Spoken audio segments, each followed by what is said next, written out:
From class 10th। मैंने notes बनाए, कुछ इंट्रोडक्शन बता देता हूँ। सेकंड चैप्टर करंट का।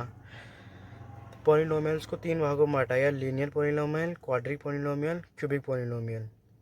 इसके कुछ बेसिक पॉइंट हैं। ये अल्फ़ाबेट्स के पावर ऊपर होनी चाहिए, मतलब पावर अल्फ़ाबेट्स के ऊपर होनी चाहिए। पॉलिनोमियल की सबसे छोटी पावर 0 होती है। इतना याद रखना, बस 2 पॉइंट तीनों में लागू होते हैं, बाकी 3 फिर आ जाता है लीनियर पॉलिनोमियल्स। अब इसकी खासियत क्या है इस वाले की? सिर्फ पॉलिनोमियल की सब डिग्री 1 होनी चाहिए। कंपोनेंट की सबसे बड़ी पावर 1, जिसकी 1 होगी उसको लीनियर में गिना जाएगा। ठीक है, जैसे कि एग्जांपल में ये हो गए 4x+2, 3x+7y+8, ये हो गए पॉलिनोमियल। ठीक है, अब इसके बाद आता है इसकी जर्नल फॉर्म आती है, जर्नल ax+b, जहाँ पे ए नंबर होता है, एक्स से सेम ही रहता है, यहाँ पे भी नंबर होता है। अब उसके बाद है क्वाड्रिक पॉलिनोमियल। क्वाड्रिक पॉलिनोमियल भी, अब पॉलिनोमियल डिग्री जिसकी डिग्री 2, ऐसा कर लो जिसकी पावर 2 हो।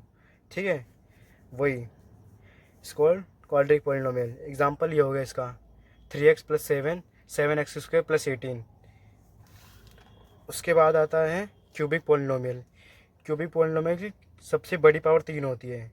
जहाँ पे सबसे बड़ी पावर 3 हो या 2 हो या 1, जहाँ पे 1 होगी वहाँ पे लीनियर, जहाँ पे 2 होगी वहाँ पे क्वाड्रिक आ जाएगी, जहाँ पे 3 होगी वहाँ पे क्यूबिक आ जाएगा। बस इतना याद रखना है।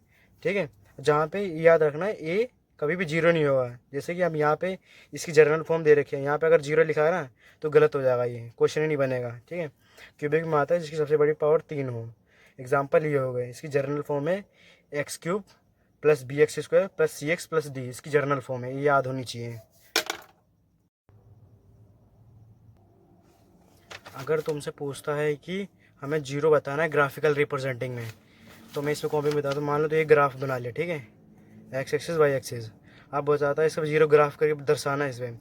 तो ये जैसे कि लाइन ये होगी है, अब इस पर कितने 0 में, जितनी बार एक लाइन एक्स एक्सिस को काटेगी, ये काटेगी, ये काटेगी, काटेगी, तो इसके 3 0 होंगे। बस इतना रखना है, एक लाइन कितनी बार एक्स एक्सिस को काट रही है, उस पॉइंट को गिन लेना, बस वही लिख देना, 3 0 होंगे। अब वे लीनियर इक्वेशन में होता है, उस लीनियर इक्वेशन में सिर्फ 1 काटता है। ठीक है, तो इसका 0 1 होगा। क्वाड्रिक में आ जाता है 2। क्वाड्रिक में ऐसे कुछ ऐसे बनता है ग्राफ, ऐसे करके, जिसको हम पैराबोला भी कहते हैं। पैराबोला भी कहते हैं। ठीक है, याद रखना आपको पैराबोला। क्यूबिक में कुछ नहीं, क्यूबिक में ग्राफ ही ऐसे जिगजैग बनता है क्यूबिक में। ठीक है, बस इनको पॉइंट गिन लेने, 1 2 3 4 5, तो 5 0 होंगे, इसके 2 0 होंगे, इतना याद रखना है। ठीक है।